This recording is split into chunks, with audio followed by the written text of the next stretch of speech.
A'udzu billahi minasyaitonir rajim. Bismillahirrahmanirrahim. Astaghfirullah rabbi wa atubu ilaih. Walhamdulillahi rabbil alamin. Wassalatu wassalamu ala asyrafil anbiya'i wal mursalin. Habibina wa habib rabbil alamin. Abil Qasim Muhammad sallallahu alaihi wa ala alihi at-tayyibin at-tahirin al-ma'sumin al-muntajibin. Ya Allah, ya Tuhan kami, tertatih-tatih kami menujumu, dan itu pun kami belum yakin apakah arah yang kami tuju menujumu. Ya Allah, ya Tuhan kami yakin akan pertolonganmu yang selalu Engkau limpahkan. Tetapi karena banyaknya dosa yang kami lakukan, jati diri kami telah hilang dan kami tak punya keyakinan. Ya Allah, ya Tuhan kami, kalau Engkau menatap kami dengan keadilan-Mu, betapa sengsaranya kami, dan betapa tidak mungkin, betapa hinanya dan betapa jauhnya tujuan yang harus kami tempuh. Ya Allah, ya Tuhan kami, tataplah kami dengan kelembutan-Mu, tataplah kami dengan kasih dan sayang-Mu, sebagaimana Kau menatap Fir'aun ketika Engkau turunkan Nabi Musa salawatullah alaih wa ala ahli baitih kepada Fir'aun yang merajalela. Ya Allah, ya Tuhan kami, jangan Kau putuskan hidayah-Mu kepada kami, dan berilah kekuatan kepada kami sehingga kami dapat memahami hidayah-Mu itu, dan beri kekuatan pula supaya kami dapat mengamalkan hidayah-Mu itu, agar kami menjadi orang yang arif dan bersyukur kepadamu. Amin ya rabbal alamin. Amma ba'du, assalamualaikum warahmatullahi wabarakatuh. Topik pada malam hari ini, insyaallah kita akan diskusikan masalah yang sebenarnya masalah ini merupakan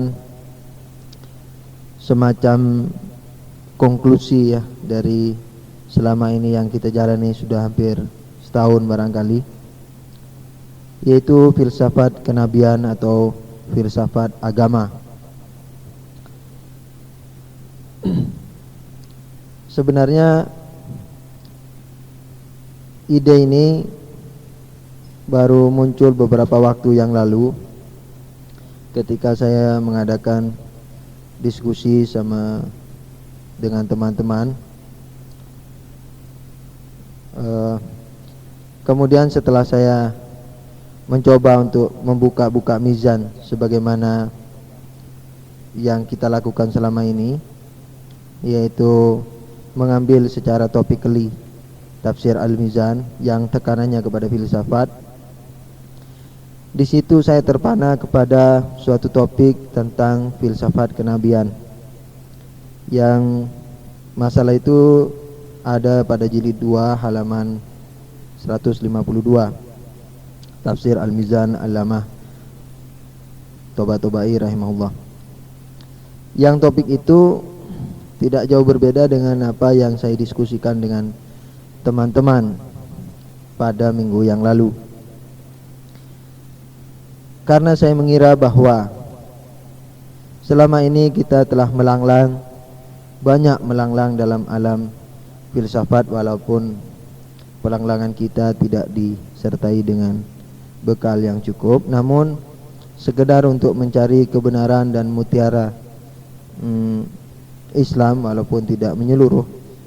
Insyaallah kalau kita betul-betul merenunginya dan mengembangkannya dalam perenungan sehari-hari, insyaallah dapat membantu banyak. Jadi diskusi kita itu dapat membantu perjalanan tafakkur kita, insyaallah. Kemudian dari perjalanan yang bersifat akli dan sedikit muluk-muluk, yaitu kajian filsafat, saya setelah mengadakan diskusi minggu lalu, kemudian setelah membaca Al-Mizan itu, ingin membawakannya pada malam ini, karena saya sadar sesadar-sadarnya bahwa ternyata dalam Islam itu pelanglangan itu mempunyai banyak segi, minimal dari 2 segi, yaitu pelanglangan yang bersifat akliyah dan pelanglangan yang bersifat amaliyah. Nah, ini cocok sekali dengan filsafat kenabian. Ini sekedar mukaddimah ya, madkhal bagi diskusi kita malam ini. Sebagaimana Anda ketahui bahwa kehidupan sosial manusia ini yang dibekali dengan berbagai dimensi, semacam dimensi syahwat atau dimensi emosional, itu bisa mencetak pribadi-pribadi atau sosial atau mujtama itu berbeda-beda. Jadi fitrah manusia itu yang dibekali dengan berbagai bekal yang seyogyanya untuk dijadikan alat kesempurnaan bagi dirinya, dari sisi itu akan timbul beberapa perbedaan atau yang biasa disebut ikhtilaf. Saya dalam beberapa diskusi, saya tidak biasa memakai istilah manusia yang lemah, tetapi saya selalu memakai istilah manusia yang melemahkan dirinya. Sebab manusia ini yang sudah dibekali dengan fitrah yang tajam, kemudian akal yang canggih, itu sebenarnya sudah cukup bagi dirinya untuk mengadakan petualangan di muka bumi ini, sehingga dia disebut sebagai Khalifatullah. Memang secara kenyataan, karena manusia ini sering melemahkan dirinya, karena banyak sekali pekerjaan-pekerjaan yang bisa dia lakukan tetapi mengatakan tidak bisa, ya ini karena dia dipengaruhi oleh dimensi emosionalnya itu dan misalnya syahwatnya, maka penilaian terhadap suatu kebenaran menjadi relatif. Biasanya manusia yang biasa melemahkan dirinya ini, kerelatifan itu umumnya akan kembali atau ya bersumber dan akan kembali kepada setiap kepentingan pribadi, kepentingan keluarga atau golongan, atau bahkan ya kepentingan yang sebenarnya tidak berupa kepentingan, hanya berupa kepentingan misalnya hobi. Salah satu contoh, ketika suatu saat orang berhadapan dengan suatu kebenaran, tetapi karena posisi seseorang itu tidak mengizinkan dan memungkinkan untuk menerima kebenaran itu, akhirnya dia menyimpang daripada kebenaran itu. Begitulah sejak Nabi Adam salawatullah wassalamuhu alaih diciptakan Allah subhanahu wa ta'ala, perkembangan ikhtilaf, perkembangan perbedaan pendapat di kalangan umat manusia ini semakin semarak.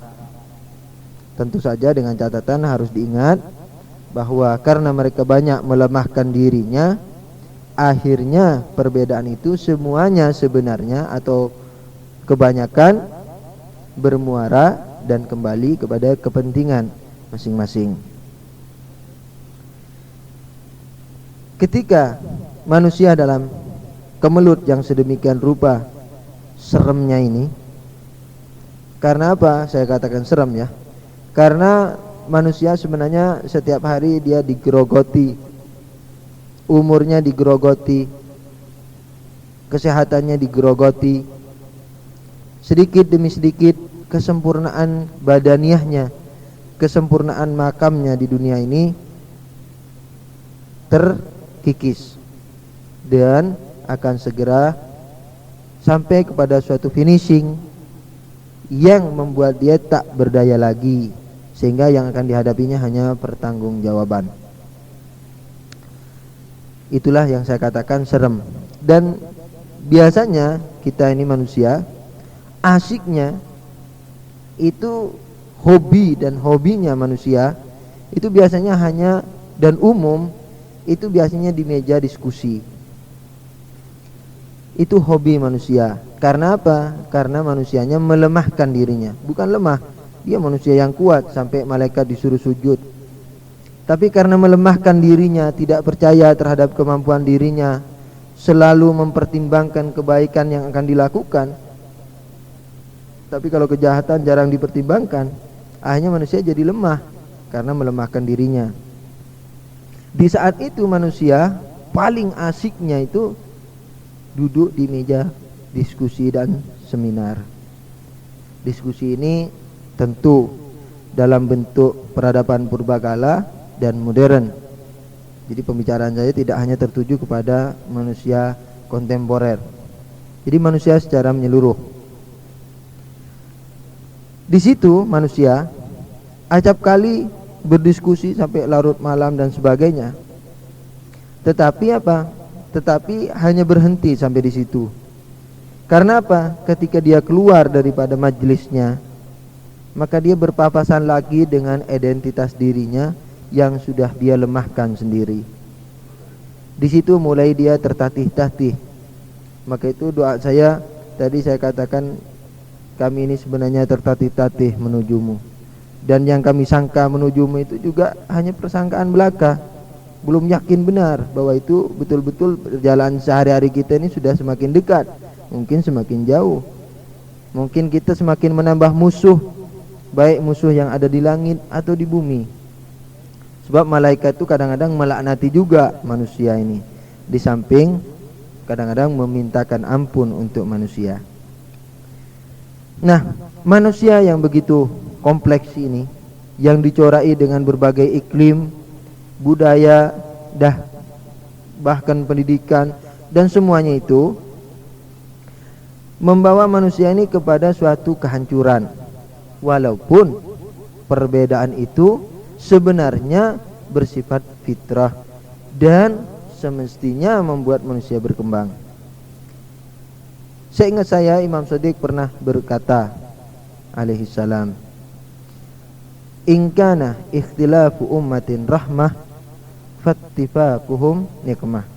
Seandainya perbedaan kaum muslimin itu rahmat, maka persatuannya tentulah bencana. Kemudian Imam Shadiq meneruskan, ikhtilaf yang rahmat itu adalah ikhtilaf yang tuhdi ila al-ittihad. Kalau tidak salah demikian ucap beliau. yakni ikhtilaf itu bisa menjadi rahmat ketika ikhtilaf itu menjurus kepada suatu kesatuan, yakni perbedaan itu akan menjadi hikmah kalau dikembangkan dengan metodologi saling membangun. Tapi kalau sudah dicorai tendensius pribadi dan background yang masing-masing dan tidak lebar dada, background pesantren memaksa background anak kampus, kampus paksa background yang pesantren. Nah, itu akhirnya menjadi suatu kehancuran yang nyata. Ala kulli hal, manusia itu begitulah bentuknya. Allah Subhanahu wa ta'ala tentu mempunyai ilmu yang lebih dari kita tentang kenyataan manusia ini. Maka itu dikala malaikat sendiri tidak mampu menangkap rahasia itu, malaikat pun ternganga dan bertanya, "Ya Allah, apakah Engkau akan ciptakan manusia yang akan saling berbunuh?" Allah tahu jawabannya, tetapi mungkin malaikat tidak mampu menerima jawaban itu, atau mungkin belum waktunya mereka mengetahuinya. Maka itu Allah mengatakan, saya mengetahui apa yang engkau tidak ketahui. Wallahu alam, apakah rahasia itu sebenarnya? Walhasil, kita melihat bahwa banyak sekali para anbiya diturunkan di muka bumi ini untuk memberikan bimbingan kepada manusia, untuk mengajak manusia kepada kebenaran yang nyata. Ya kan? Ketika manusia berbeda pendapat, maka diturunkanlah seorang nabi untuk meluruskan suatu pendapat yang keliru dan menguatkan suatu pendapat yang benar. Atau kalau sama-sama keliru, semuanya diluruskan. Nabi sungguh bukan, jadi diturunkannya seorang nabi ke muka bumi ini sebenarnya merupakan pamungkas daripada rahmat ilahi. Tentu nabi dengan misionarisnya ya, artinya misalnya semacam imam. Jadi nabi dan para penerusnya, para imam, itu menurut hemat saya merupakan suatu pamungkas bagi rahmat ilahi. Artinya dengan agama itu tidak ada ampun lagi bagi manusia ini seandainya dia masih membandel terhadap kebenaran agama. Nah, manusia ini yang tadinya campur aduk, ya kan? Yang tadinya campur aduk, yang tidak tentu arahnya, kemudian diturunkan yang namanya Furqan atau agama. Dengan agama ini, sebenarnya agama ini pada asal mulanya merupakan suatu rahmat, kan? Tetapi kalau rahmat ini tidak difungsikan sebagaimana mestinya, maka dia akan menjadi semacam bencana. Bukan semacam bencana, menjadi bencana yang nyata. Jadi agama atau nabi dan penerusnya yang biasa disebut imam itu merupakan rahmat pamungkas bagi tindak tanduk manusia di muka bumi. Jadi agama ini diturunkan agar menjadi jelas yang putih adalah yang putih dan yang hitam adalah yang hitam. Ini nanti akan saya kembangkan kepada aktualitasnya ya. Jadi ini mukadimah ini perlu betul-betul menjadikan renungan kita sekalian.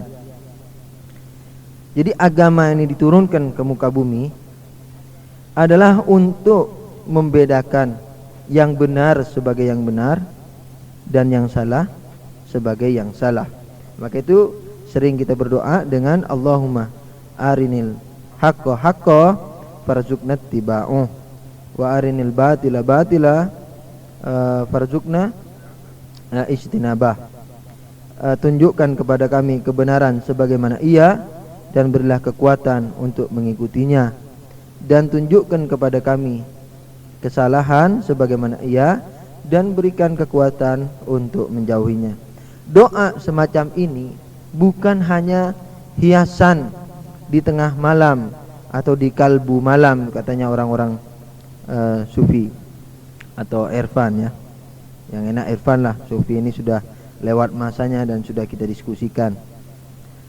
Jadi doa-doa semacam itu bukan hanya merupakan semacam suatu keindahan yang biasa dilantunkan di kalbu malam oleh orang-orang yang tahajud, atau bukan hanya semacam hiasan yang dibacakan di awal atau setelah seminar dan diskusi-diskusi, melainkan ketika Nabi memberikan contoh-contoh doa itu betul-betul dengan seluruh getaran batinnya, dengan seluruh darah dan ya maaf ini misalnya tulang dan sumsumnya membaca doa semacam itu.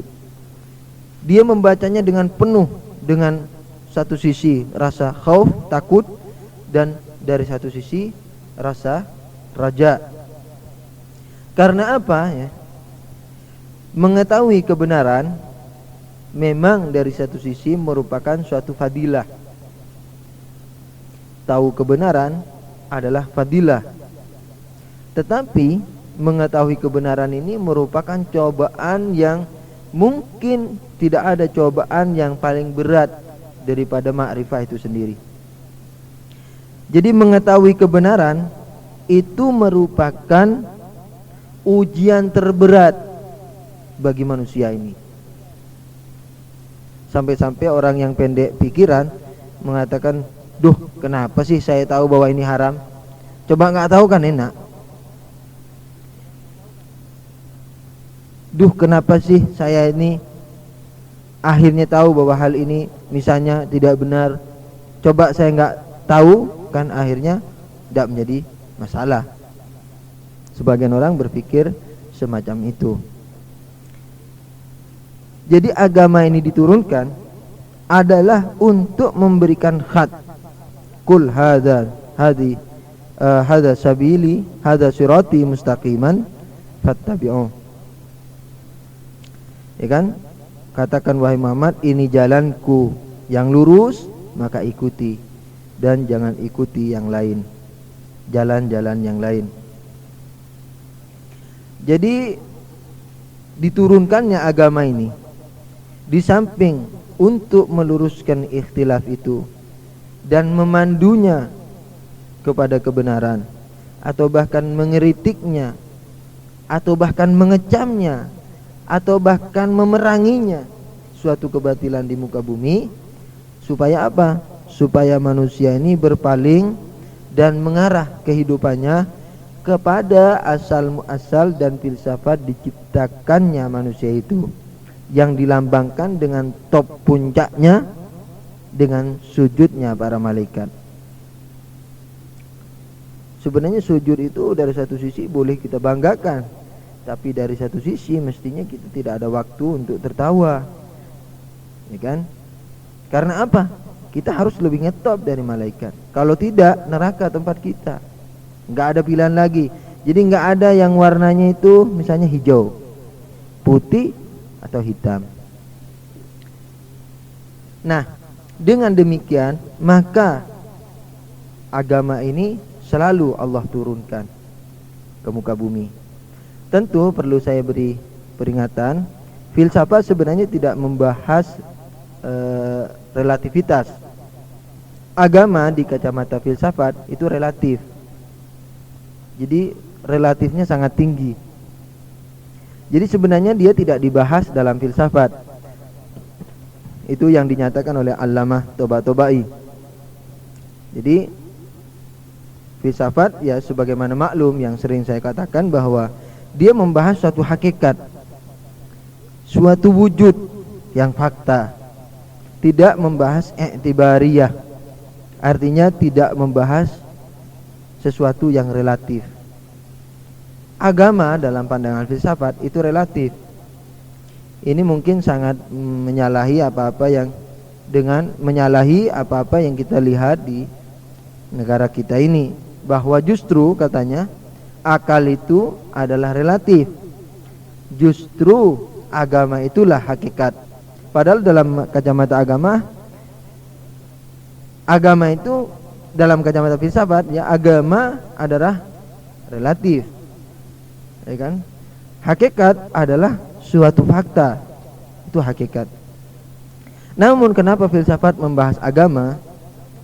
Katanya Allamah Tabatabai rahimahullah, karena dalam banyak metodologi yang diajarkan melalui agama mempunyai efek yang besar bagi kesempurnaan jiwa manusia. Jadi manusia ini sebenarnya begitu misalnya ya daging kambing dimakan oleh ayah kita, kemudian daging itu menjadi hormon, kemudian hormon itu mungkin campur dengan apa lagi jadi mani ketemu sama ovum, ini pergerakan kita itu sampai menjadi kita. Nah, kita sebagai manusia ini adalah titik awal untuk menuju kesempurnaan yang lebih tinggi dari malaikat itu. Jadi manusia ini tidak sama dengan binatang yang lain, semacam kerbau, sapi. Jadi manusia ini merupakan titik awal. Jadi kalau ibarat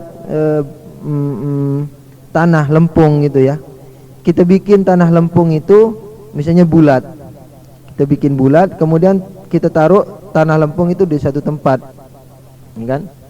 Nah, manusia itu ibarat tanah lempung, yang tanah liat yang kita bikin bundar itu. Setelah itu dia mempunyai misi nih. Kenapa dibulatkan? Karena kalau lempeng misalnya dia nggak bisa menggelinding, kalau bulat menggelinding dia. Manusia begitu menjadi manusia itu dia baru masuk ke titik nol, di mana dia harus start menuju kepada kesempurnaan.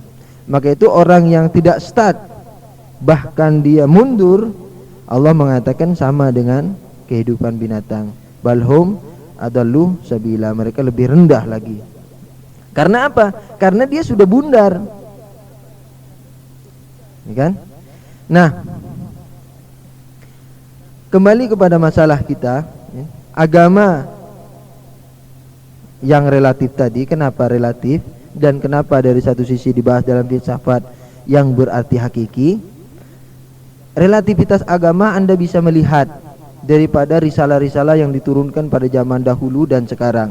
Itu berbeda. Misalnya di zaman Nabi Musa salawatullahi alaih, kawin misalnya sama kakak beradik langsung gitu, perempuan yang kakak beradik bisa, sekarang nggak bisa.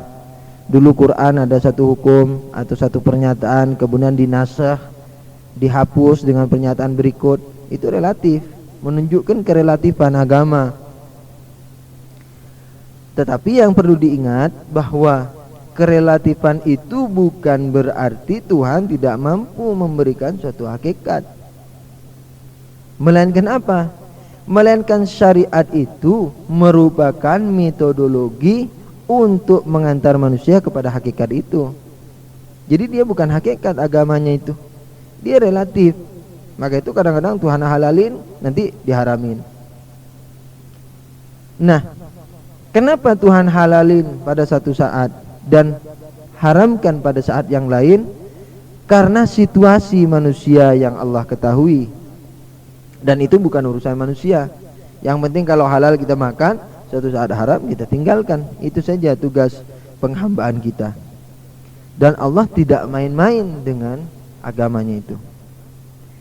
Jadi dari sisi ini maka tidak bisa disangkal bahwa agama relatif, ya kan?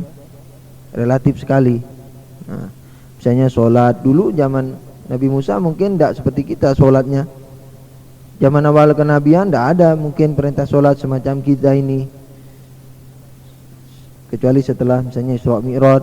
Perintah-perintah yang lain mungkin zaman dahulu nggak ada perintah-perintah yang ada dalam Islam sekarang. Padahal bermuara pada satu sumber hakikat, yaitu Allah Subhanahu wa ta'ala. Rahasianya adalah apa? Nah ini terus rahasia ini yang disoroti oleh filsafat. Kenapa rahasianya? Rahasianya syariat tadi itu dapat membentuk jiwa manusia kepada suatu tingkatan-tingkatan. Di situ yang akhirnya hakikat.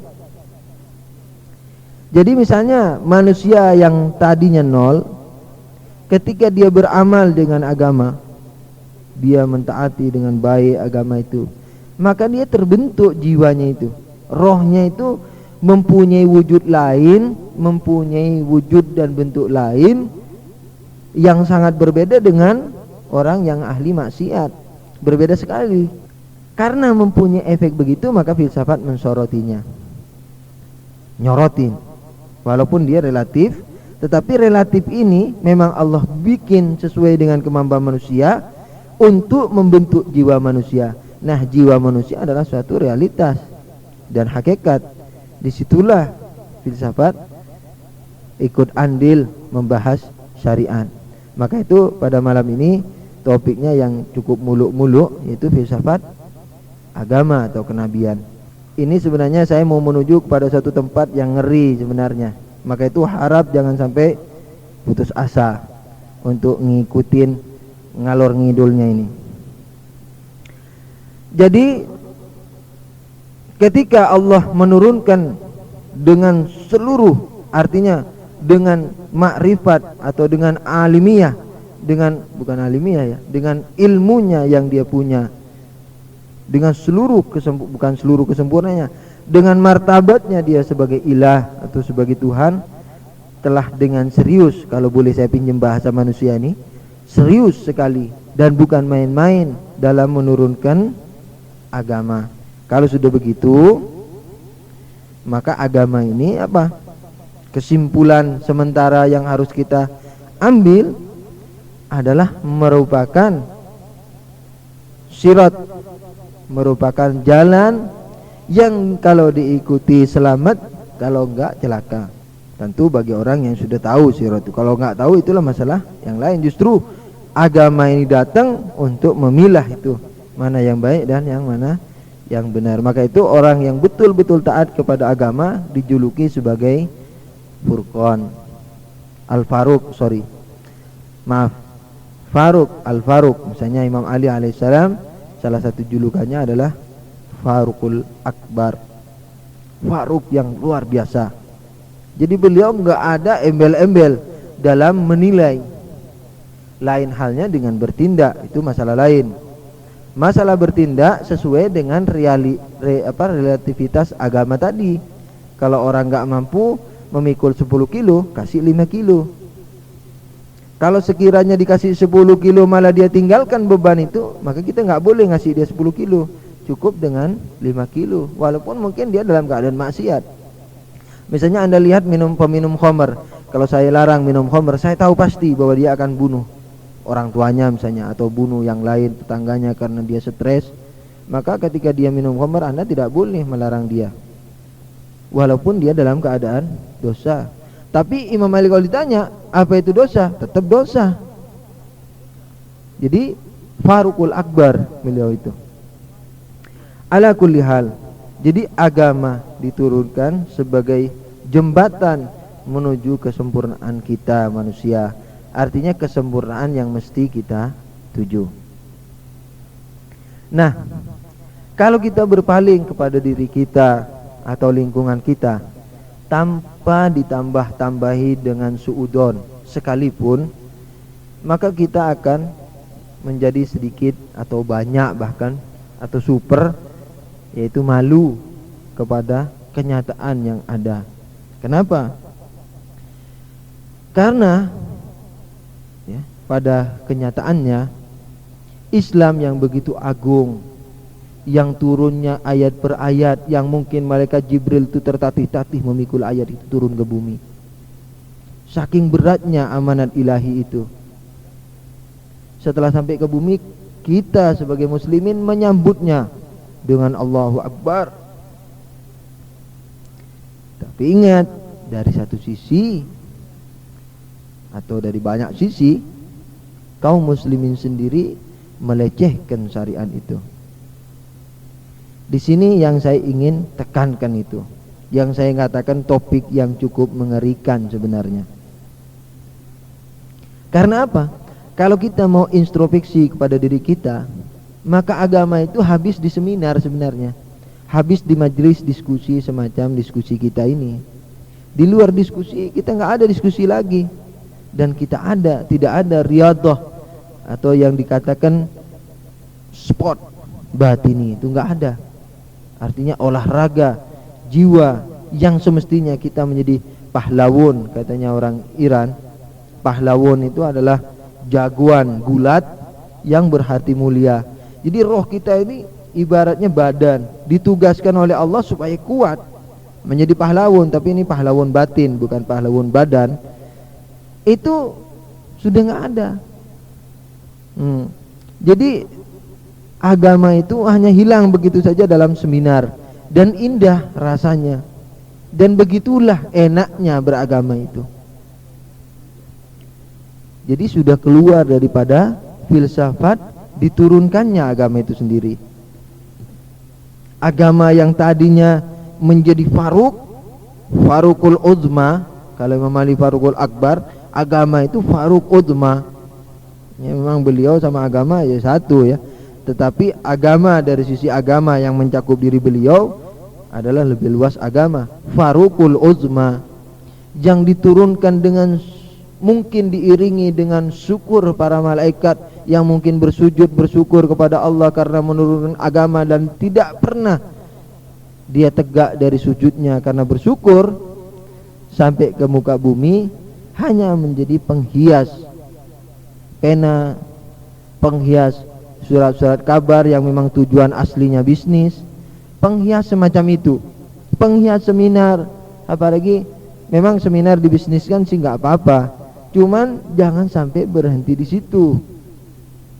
Mari kita coba berseminar sendiri dengan diri kita, dan bermunajat dan berseminar dengan malaikat yang mengitari kita.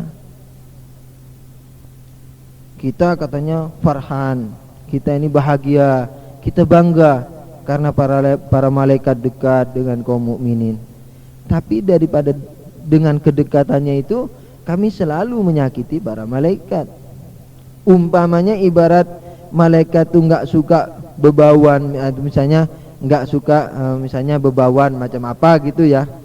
Seandainya maksiat itu saya umpamakan bebauan, maka kita dalam berteman sama malaikat itu jangan sampai membawa bebauan itu, sehingga malaikat menjadi risih dan melihat kita ini ya, walaupun dalam kerapian agama secara lahiriah, mungkin kita termasuk orang yang dikategorikan oleh mereka sebagai orang-orang yang summum bukmun umyum fahum la yarji'un, khatamallah ala qulubihim.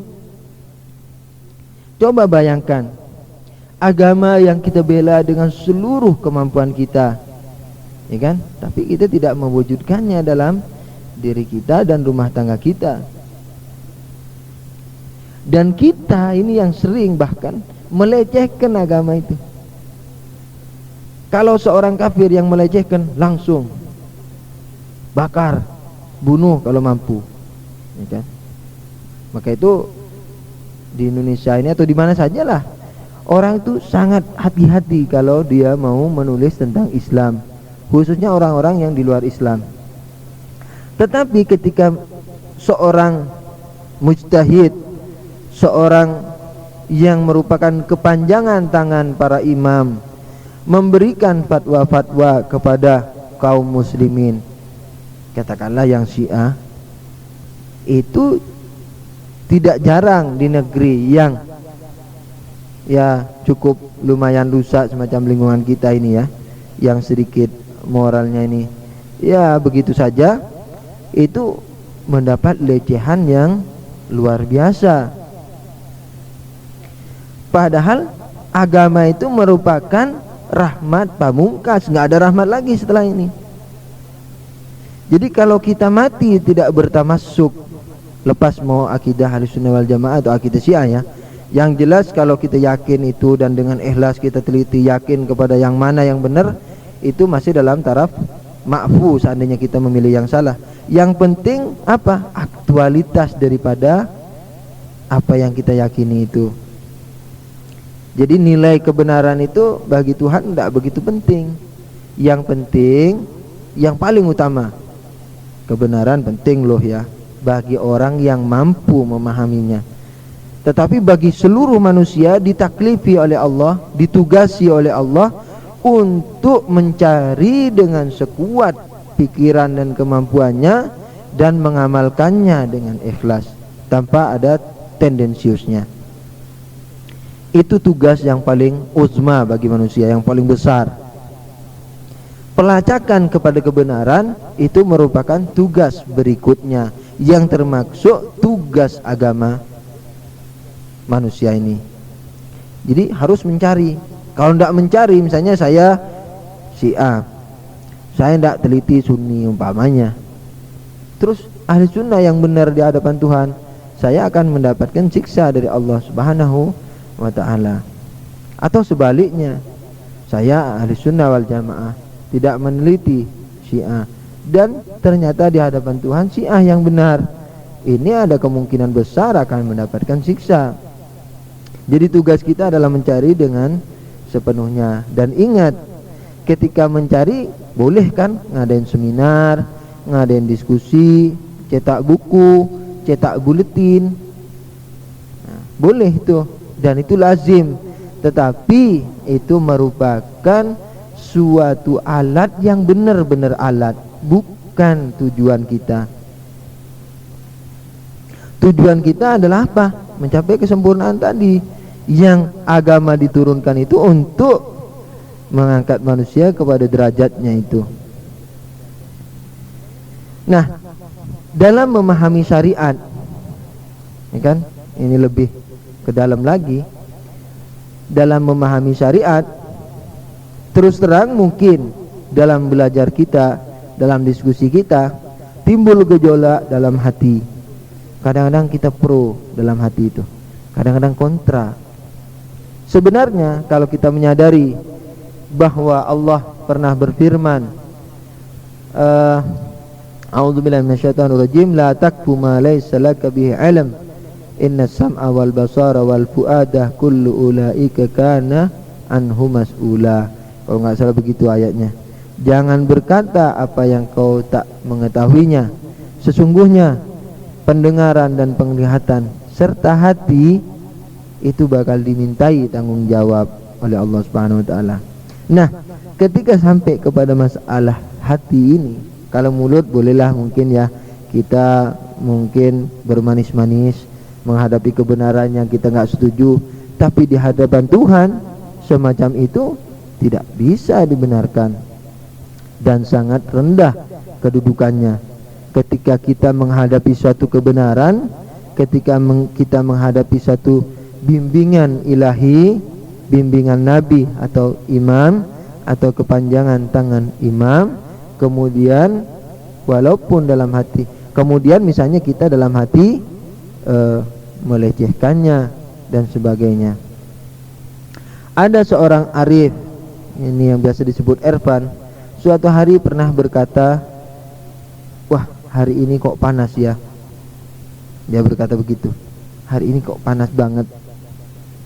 Jadi ada perasaan tidak ridho terhadap panas itu. Dia setelah menyadari apa yang dia ucapkan, dia istighfar hanya untuk kata-katanya itu saja. Dia khususkan itu kira-kira 40 tahun lamanya, sehingga mungkin dia benar-benar bisa menghilangkan segala kritikan terhadap Tuhan, terhadap Allah Subhanahu wa ta'ala. Ini sekedar masalah kauniyah, sekedar masalah ciptaan material, yaitu hujan. Bagaimana dengan posisi agama itu sendiri, yang dia ini bersifat, yakni tujuannya ya adalah bersifat non materi, yaitu kesempurnaan manusia itu sendiri. Tuhan yang telah menurunkan tali penghubung ini ke bumi, yang dengan rahmatnya yang luas, yang tiada terbatas, dia membentangkan jalan itu bagi siapa saja, baik bagi Abu Lahab atau bagi Imam Ali alaihissalam, atau bagi seluruh. Saya ambil dua kutub ini ya, kutub yang terngetop dalam kebaikan, kutub yang terngetop dalam kejahatan. Jadi agama, apalagi yang di tengah ya, kepada yang terngetop dalam kejelekan juga dikirimi itu agama. Ini sebagai rahmat, ingat, tapi ini rahmat pamungkas. Fir'aun yang sudah mengaku Tuhan dan sebagainya, masih, wahai Musa, coba kau ke sana. La'allahum yatadzakkarun, mungkin mereka mengingat. Tapi ingat, ini kalau sudah agama yang main, itu rahmat pamungkas. Dan gak ada lagi rahmat setelah itu. Tinggal tasma' wa taf'al, atau sumum bukmun itu tadi, kau dengarkan dan kau patuhi, atau kau tutup telinga dan kau tidak akan pernah kembali. Jadi kalau kita memperhatikan filsafat agama secara mendalam dan menyadari sepenuhnya, tidak hanya dalam bibir dan tulisan dan seminar, kita menyadari sampai ke lubuk yang paling dalam hati kita ini, bahwa dia merupakan rahmat pamungkas, di situ sebenarnya kita akan tersipu, di situ kita akan tersimpuh dan tidak kuat berdiri menatap apa yang telah kita lakukan di masa lalu. Dan ketika kita mempertanyakan kepada diri kita, apa yang akan kulakukan esok, jawaban terhadap pertanyaan itu sungguh sangat mengerikan. Masalahnya apa? Kita kadang-kadang jangankan menjawab ya, walaupun bohongan, kadang-kadang kita nggak mampu menjawab. Karena apa? Karena kita melemahkan. Kita nggak lemah, kita kuat. Telah diberikan kekuatan oleh Allah untuk memikul amanat itu. Tetapi apa? Kita melemahkan diri kita. Kita memberat-beratkan apa yang sebenarnya itu mesti merupakan rahmat ilahi yang harus kita taati. Kita anggap Allah itu dengan agamanya memberati kita, dan sebagainya dan sebagainya. Alhasil, ya, agama diturunkan ini untuk mengangkat derajat dan posisi manusia kepada posisi yang seharusnya manusia itu capai. Dan Nabi diturunkan untuk membimbing dan memberikan contoh kepada para umatnya, sampai-sampai contoh mereka difilmkan dalam Islam. Islam mengenal drama loh, mengenal sandiwara dan pentas. Dan pentas ini kadang-kadang bernilai ubudiyah.